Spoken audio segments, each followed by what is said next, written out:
आपको समझाने आया हूं कि उसकी गंदी औलाद क्लब जाने के काबिल नहीं। आज के बाद तेरी जगह जेल की सलाखों के पीछे है। अरे ओ इंस्पेक्टर, नशा तो मैं आज तेरे इस कपूत का उतारने आया हूं, जिसने अपने मंत्री बाप की कुर्सी का नाजायज फायदा उठाकर एक लड़की की इज्जत लूटी, उसके प्रेमी का खून किया, और ये रहा इसकी गिरफ्तारी का वारंट। हमारी नजरों में तुम्हारी और तुम्हारे इस वारंट की औकात ही क्या है? इस थप्पड़ से तुम्हें और तुम्हारे मंत्री बाप को इस वर्दी की औकात का पता चल गया होगा। तेरी ये मजाल, तेरी ये जुर्रत, मेरे बेटे पर हाथ उठाया तूने, वो भी मेरे ही घर में, मेरी आंखों के सामने। लगता है तुझे अपनी जिंदगी और अपनी वर्दी दोनों से प्यार नहीं है इंस्पेक्टर। Shut up! तुम क्या जानो, हम पुलिस वाले जिस दिन ये वर्दी पहनते हैं उसी दिन अपनी जिंदगी इसके नाम लिख देते हैं।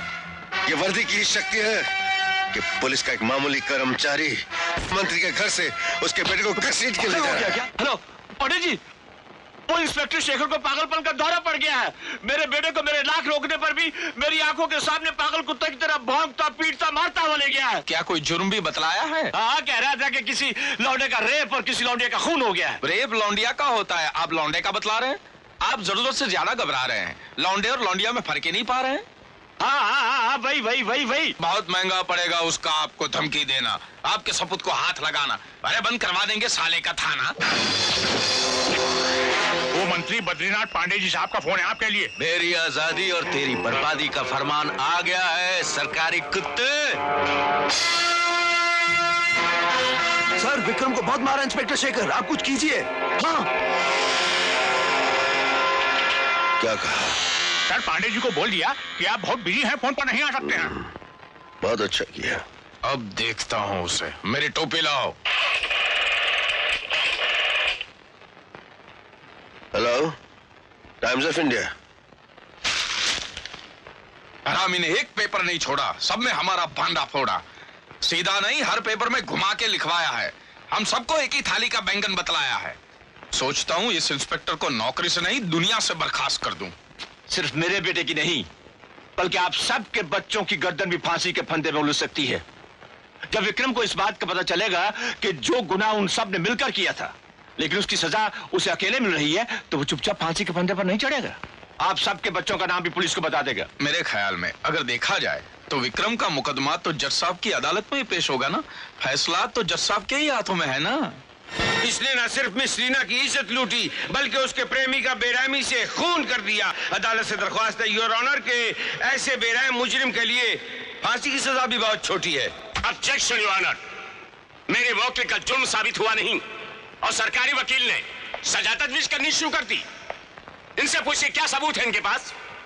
पूछिए इनसे कहां है वो लड़की।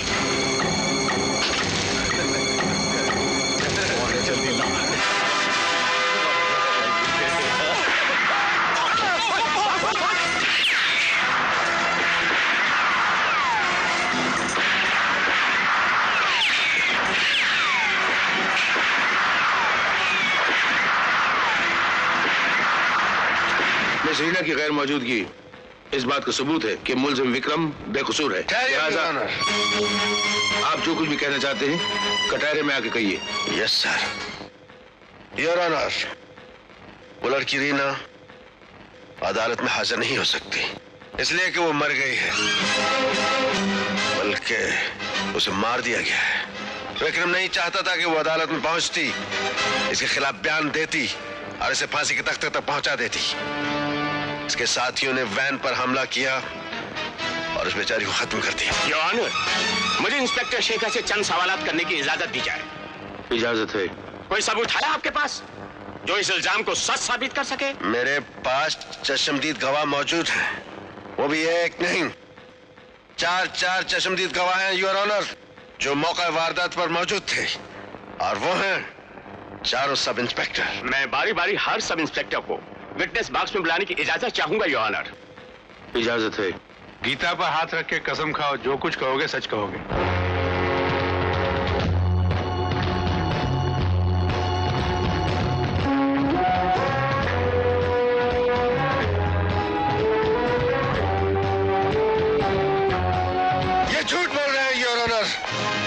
सब के सब बिक चुके हैं। तुमको कानून का मुहाफिज कहते हुए शर्म आती है कि तुमने अपनी जाति दुश्मनी मिटाने के लिए 4 मासूम लड़कों के ऊपर ऐसे घिनौने इल्जाम लगा दिए। तुमने ये नहीं सोचा कि उन बेचारों की जिंदगी का क्या होगा, उनके माँ बाप के नेक नाम कितने खराब होंगे। ऐसी घिनौनी हरकतें तुमने की हैं, अगर अदालत चाहे भी तो तुम्हें माफ नहीं कर सकती। अदालत ये हुक्म देती है कि अभी इसी वक्त इंस्पेक्टर शेखर के स्टार उतार ली जाए। Sub inspector, Don't dare to touch me! वर्दी उतारनी है तो इनकी उतारिए, योर ऑनर। जिन्होंने वर्दी को वर्दी न समझकर कानून की लाश पर डाला, कफन समझकर इसे पहन रखा है। जो कुछ आप कह रहे हैं वो सच है या झूठ, इस बात का सबूत रास्ते में हमला करने वाले वो लड़के दे सकते थे। वो भाग गए, या फिर वो लड़की सबूत देकर आपकी हर बात को सच साबित कर सकती थी, लेकिन वो मर गई। नहीं, वो मरी नहीं योर ऑनर, वो जिंदा है। रीना जिंदा है योर ऑनर।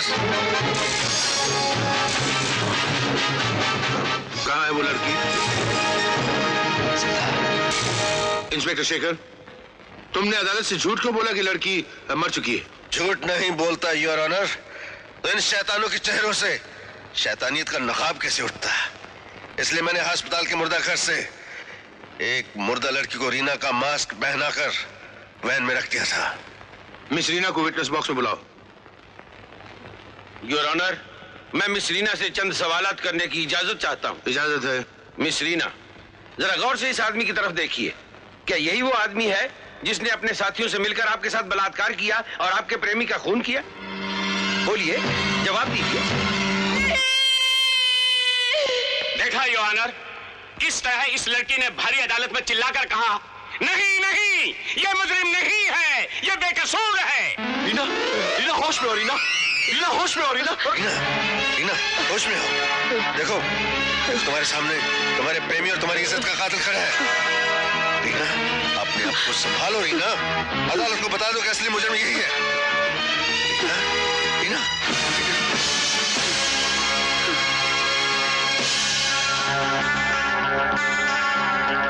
तमाम गवाहों की बयानात और मिस रीना की शनाख्त को मद्देनजर रखते हुए अदालत इस नतीजे पे पहुंची कि मुलजिम विक्रम बेकसूर है। लिहाजा अदालत मिस्टर विक्रम को बाइज्जत बरी करती है।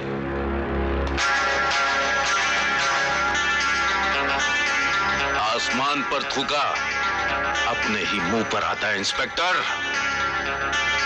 See you, buddy boy.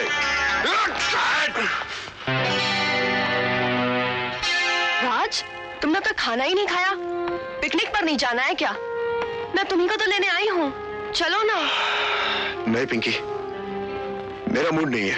तेरे मूड के बल को मैं निकालता हूँ। क्या बोल रहे हो? ऐसा रैप्टा मारूंगा, इसका मूड बराबर हो जाएगा। इसकी उम्र हमें तो पता ही नहीं चलता था कि मूड होता क्या है। अपना मूड ठीक करने के लिए इसका मूड क्यों खराब कर रहा है? बेचारी इतने प्यार से मिलने आई है, ऐसे अकड़ रहा है जैसे किसी मिनिस्टर का बेटा हो। मुझे कोई नहीं जाना।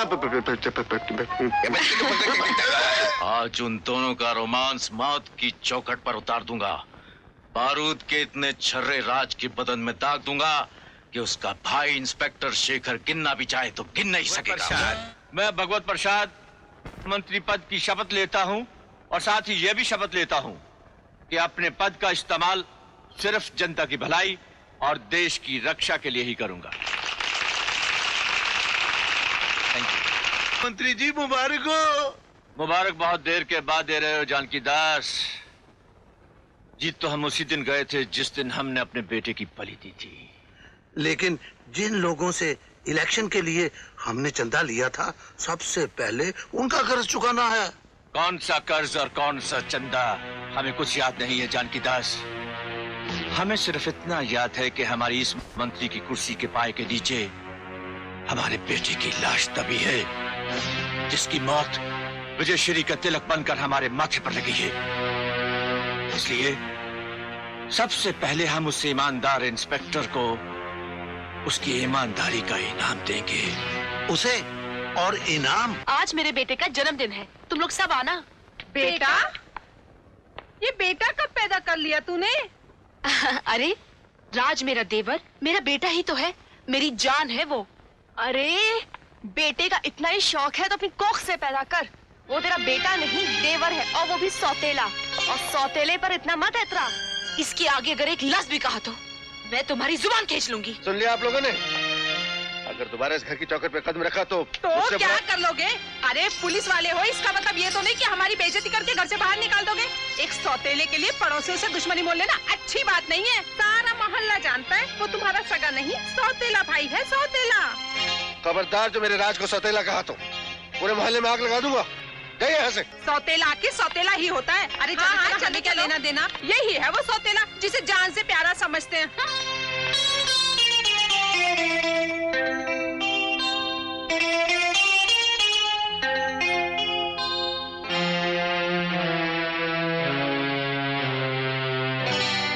भैया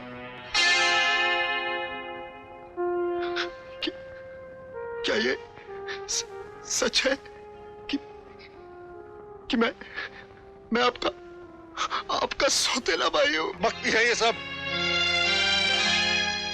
जमाने ने तो कलेजा छलनी कर ही दिया। अब अगर तूने अपने आप को सौतेला कहा ना तो मैं और तेरी भाभी मर ही जाएंगे। सच बात तो यह है बेटे, तू हमारी जान है, हमारा जिगर है, हमारे कलेजे का टुकड़ा है तू, हमारे कलेजे का टुकड़ा है तू। अरे पगली, अगर हमें ये एहसास हो जाए कि हमारे यहाँ पैदा होने वाला बेटा भी तुझे सौतेला समझेगा ना, तो तेरे सर की कसम हम कभी बेटा पैदा नहीं करेंगे। पहले तो मैं आपसे सिर्फ प्यार करता था, मगर आज से मैं आपकी पूजा करूंगा।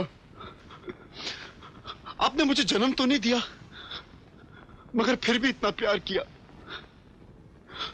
भैया आखिर ये प्यार का क्या नाता है, कैसा नाता है?